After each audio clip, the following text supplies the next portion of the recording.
Good morning. I'm updating for yesterday, which was Monday, April 13th. I had a weird day yesterday. I really didn't feel like writing the entire day. A lot of TV watching yesterday, and I got a little bit of lesson planning done. And then I painted. You can see that. I painted like the sides of my dresser drawers. I was gonna do something really fancy. I wanted to do a galaxy and space theme sort of stuff for it. But the problem was that I didn't have any black. I thought I had a can of black, but I apparently used it all. And now all I have left is like a dried up gunky mess. So I can't use that. But anyways, I tried to do a write-in and I just was not feeling it at all. And I got to the end of the day. It was probably like 8:30 or something, and I was like, okay, I need to try and write. I haven't written all day, and I took a break on Sunday because it was Easter and I wanted to hang out with my family. I finally sat down at like 8:30 and started writing, and I realized something about a scene. Alyssa was going to ask her parents for help on something in the morning when I realized they could just do it right then. They were casting a spell, and I came up with an interesting concept for why that spell didn't work. Well, and by the end of the night, I ended up writing 1,042 words. That's the best I've written so far. I think it might have been Sunday morning. What I did was I planned out the next couple of chapters, like what would happen in them, because I was realizing that I just didn't know where the story was going.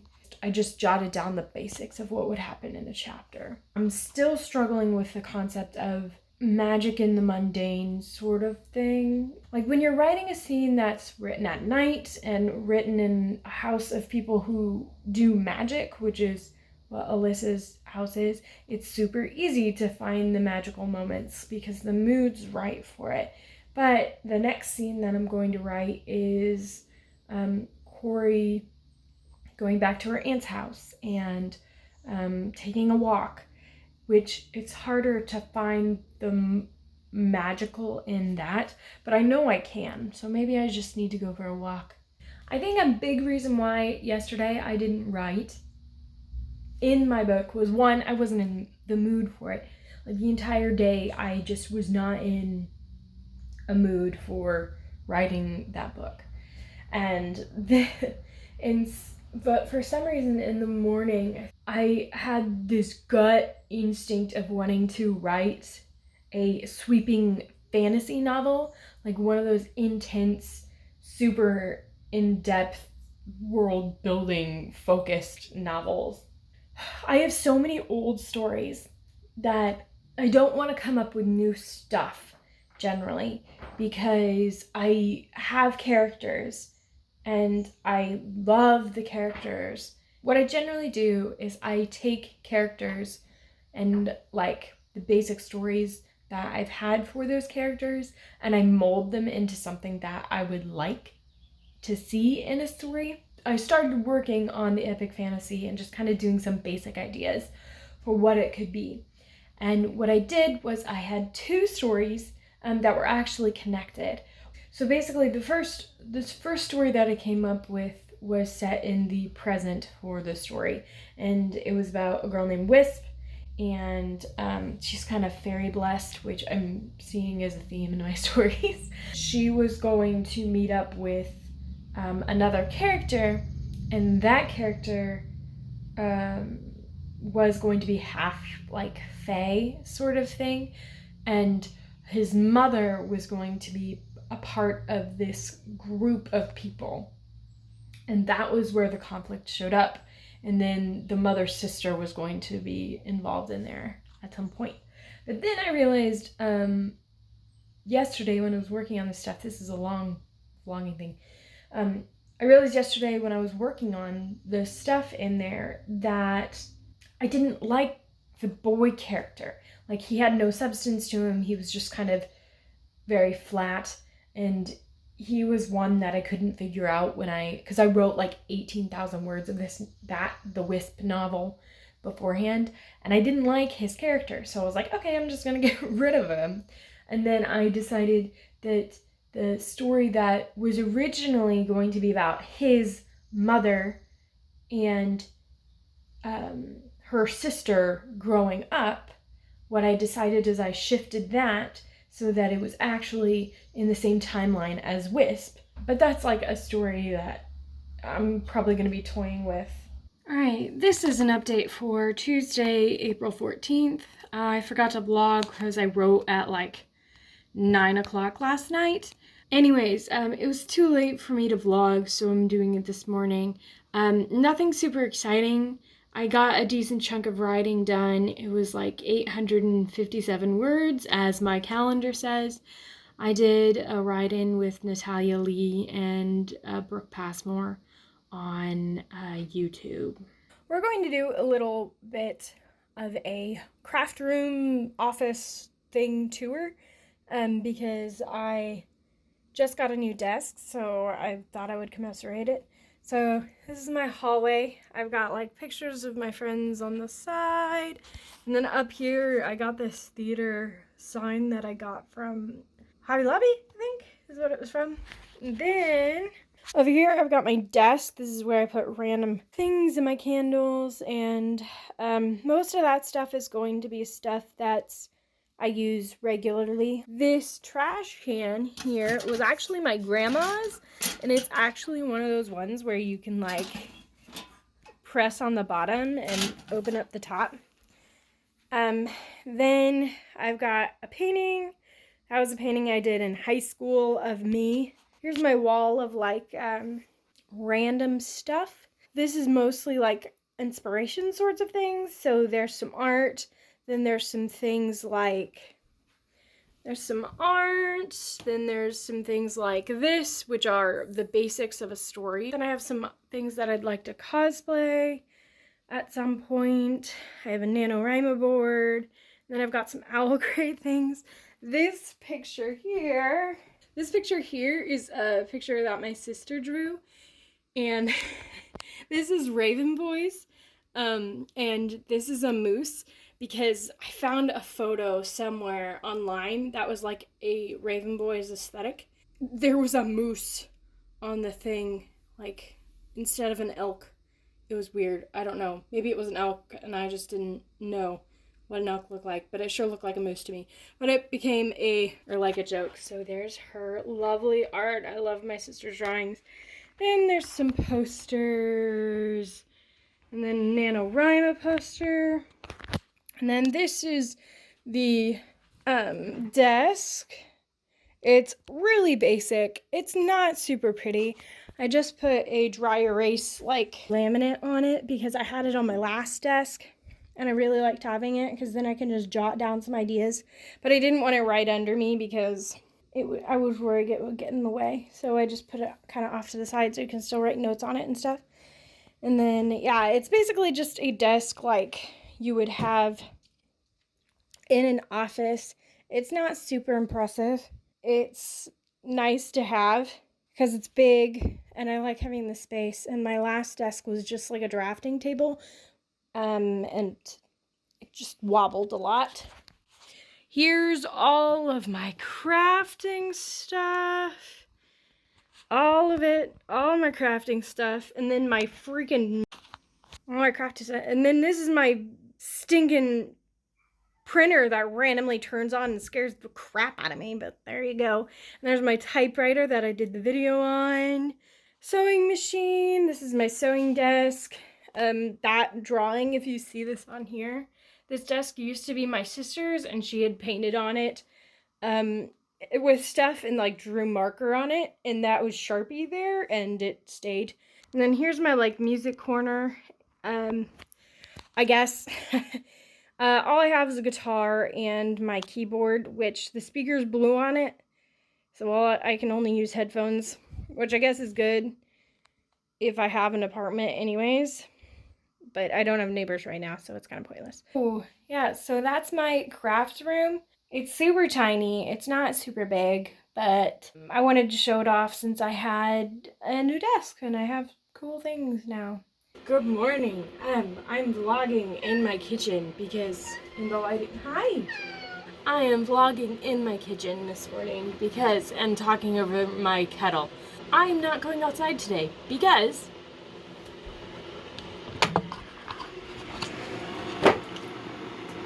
it's snowing. Snowing. Making coffee. I use a French press for ease because I live in an apartment and it's only me. Yesterday I didn't writing vlog. I did like life vlog stuff because I got a new desk. I gave you a tour. And my parents came over because I got the desk from a auction that was happening in my hometown. I ended up writing at I don't know what time it was. It was like in the evening, late evening, that I started writing. I realized something about a character, actually more a character's life situation, because in the original, he didn't really have a clear life situation at home, like a home life. Something in the home had to not be normal. There had to be something that kind of disrupted his life daily. And I figured that out. So he's going to be living with a mother who has some sort of mental illness. I haven't decided what it's going to be yet. I know it's going to be something severe that's hard to manage on your own. So if he's a teenager, it's going to be hard to manage his mother's behaviors and everything. I don't know which mental illness I'm going to be using there.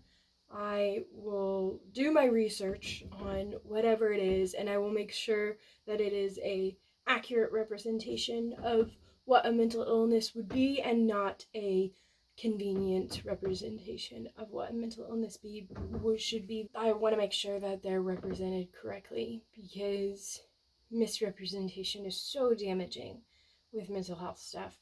I got into the writing and I figured out what's happening with the new friend that the main character meets at the high school, or new high school. Once I figured that out, and I had the scene kind of planned out beforehand, I wanted to make sure that the main character made some sort of connection because they have a fairly similar home life in that their home life isn't always stable.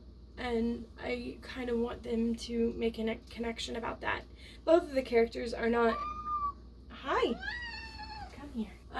Both of the characters are very blunt sort of people. One is the friend who's new at the high school is very sarcastic with his bluntness, and then the main character is just blunt. So I think they have a connection with that kind of idea, with not really sugarcoating reality, but they also keep their own secrets, and they respect that. Respect that they have secrets with each other. I ended up writing about 1,353 words yesterday. At like 8, it was like 8 to 10. So I was pretty proud of that writing. It was good. But today, we'll see what happens. Exciting news. I read through 4 chapters of the novel I'm editing, which I call Little Folk. And that means that I only have 7 chapters left to edit in the Little Folk. It's ridiculous. 7 chapters. So, I am very realistically probably gonna finish this by the end of the month. I had already read through 4 chapters, and then I did a writing sprint, or like a write-in, and wrote for my NaNoWriMo novel. And then I did some editing after that. So I think my brain's just kind of shut off by this point. It is like 9 o'clock. So I am so close to getting that novel to beta readers, and I'm so excited about getting it to beta readers because I want to see what people think about it, and I've had it's been in my head for so long that I really need someone else to look at it and give me some feedback on it. I usually pick books like 3 books at a time. The moment I have The Guinevere Deception.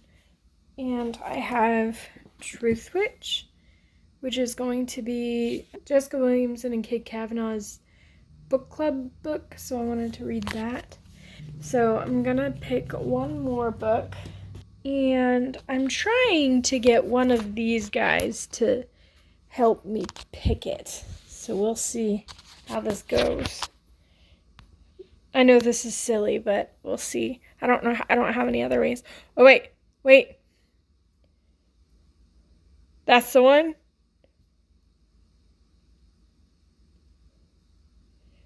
Okay, that one's a pretty definite. Am I reading that book? Okay. I mean, I was like expecting her to like sniff at one of them, but that was pretty solidly just on that book.